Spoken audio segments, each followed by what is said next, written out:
this morning, we boarded the Blue Star ferry from Athens bound for Paros Island. The vessel was much larger than I had imagined, with several decks, cozy lounges, dining halls, and a shop selling coffee and snacks, all bustling with travelers on their way to the Cyclades. As we left the port of Athens, the ferry glided steadily towards Paros. The 4-hour journey felt long, yet the thought of finally setting foot on the island I had dreamed so many times filled me with joy and anticipation. Along the way, we sailed past islands of every shape and size.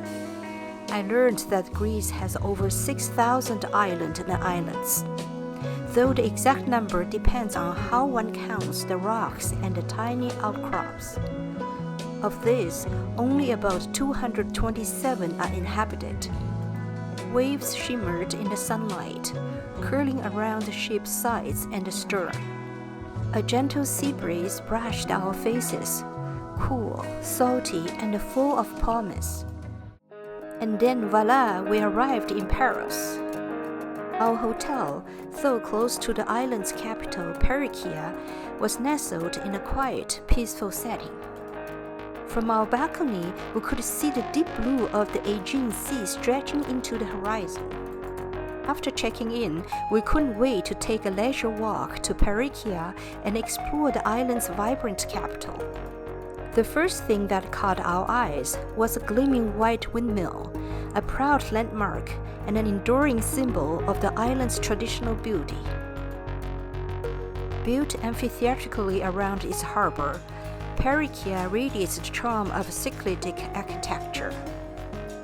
Whitewashed walls, blue shutters, and the narrow winding lanes that form a delightful maze.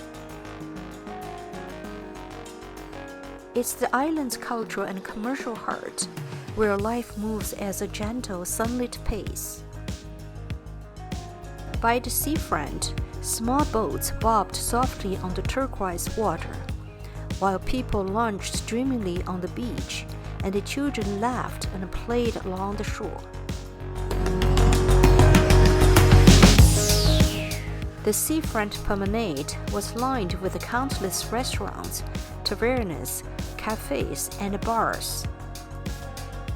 We stopped at a street-side spot to enjoy a cold beer and some local fast food, a quick, satisfying way to recharge before continuing our exploration.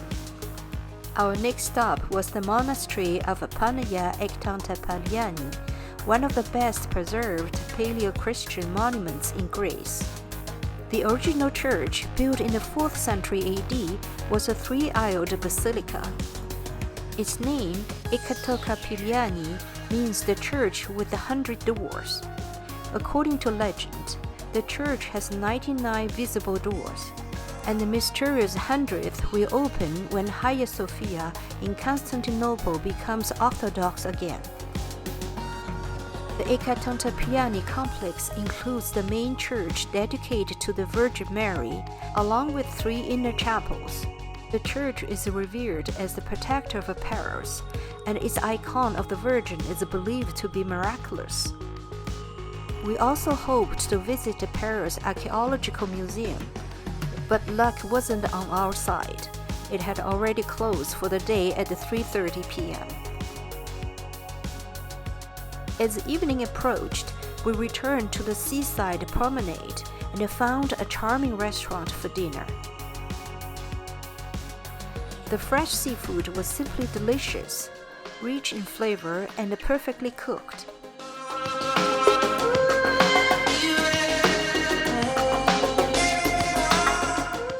From our table, we watched the sun slowly sink below the horizon, a breathtaking sunset that painted the sea and the sky in hues of gold and crimson. The next morning, we joined a boat tour. Our vessel was a traditional Greek wooden boat, known here as a kaiki. Isn't it beautiful? And off we went. The kaiki glided gently across the Aegean Sea, light as a leaf drifting on water. In early October, the sea is neither too warm nor too cold, the perfect season for sailing. We cruised between Paros and the nearby island of Paros, occasionally passing smaller islands and reefs. Some of these tiny islets were uninhabited, yet some had a little white church standing proudly against the blue horizon. Now and then, other boats pass by, reminding us we weren't entirely alone in this vast seascape. At one point, a lady on our boat pointed towards a large ship in the distance, exclaiming that it must be Japanese. Its shape, she said, resembled a pagoda. Before this trip, I had seen the beauty of the Aegean Sea only on screens big and small, but seeing it in person was beyond anything I had imagined. The water shimmered in the shades of turquoise and crystal blue, so clear, so luminous, that I felt my vocabulary was too limited to capture its beauty. When our boat reached a quiet, sheltered bay, the captain invited passengers to swim. Some said the water was cold. Others insisted it wasn't. Opinions vary. On board, the crew grilled Greek souvlakis for us. There were fresh salad, other tasty dishes, and plenty of wine and drinks. We ate, chatted, and laughed together. It was a delightful, carefree afternoon at the sea. Originally, the boat tour was meant to include a visit to the cave on Paros Island, but the crew informed us that the weather that day made it unsafe to land on the small island. So instead, we simply sailed around Paros, admiring its coastline and the houses scattered along the shore. In the distance, our guide pointed out a villa said to belong to Hollywood star Tom Hanks, who reportedly spends his summers here. After the boat tour, we headed inland to Lefkis, the most picturesque village on Paros. Nestled on a hillside, Lefkis perfectly captures the charm of the Greek islands, offering sweeping views of Naxos and the surrounding isles.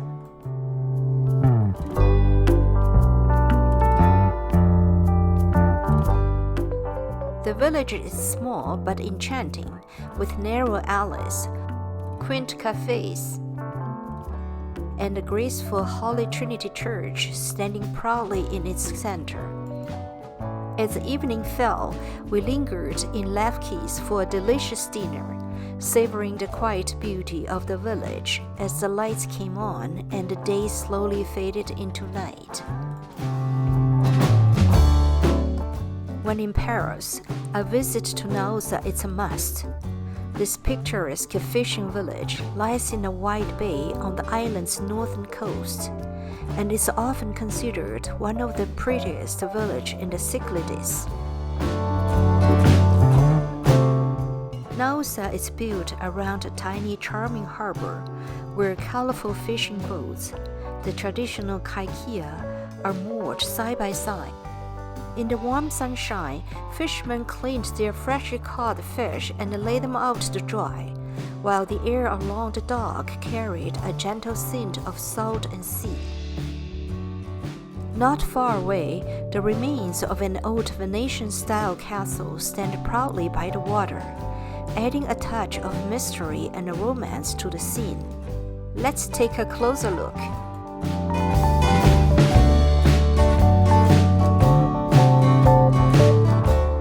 Naousa retains its authenticity and traditional charm. Whitewashed houses adorned with flowers, tiny churches and chapels,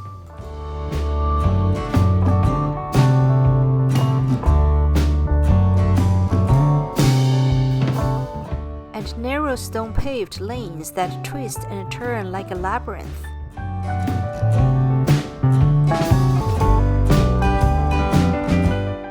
On the hillside stands the beautiful Agios Venerable Church, a striking landmark with its Byzantine architecture.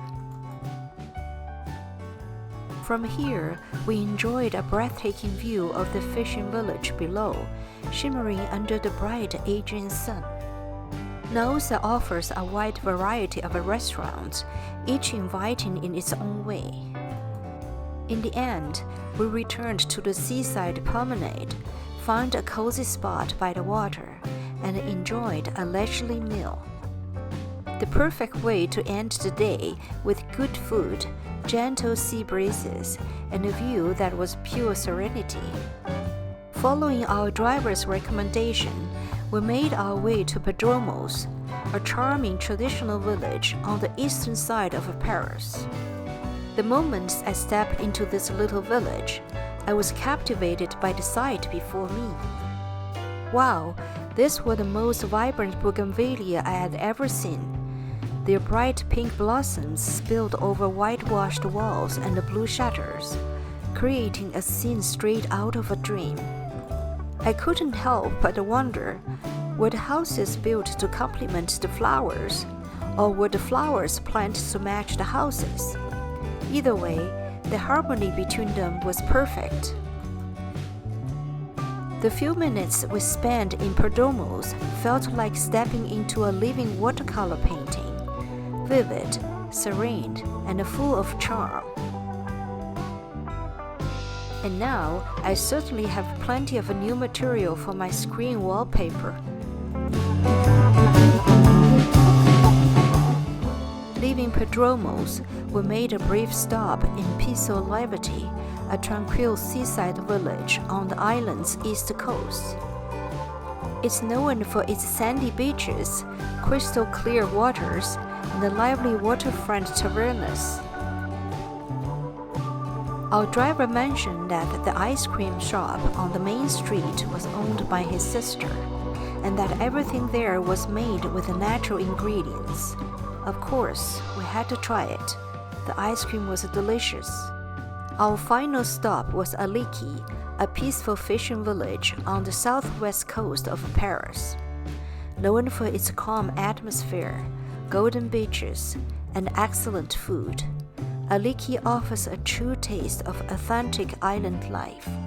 We strolled along the coast, enjoying the gentle sea breeze and the soft glow of the late afternoon sun over the Aegean. The water shimmered, the air felt still, and the world seemed to slow down for a while. As the sun began to set, we found a seaside restaurant we had already set our hearts on. Sitting at our table, watching the sun dip slowly into the horizon, we savored both the food and the moment. What better place could there be to enjoy the breathtaking beauty of a Paris sunset?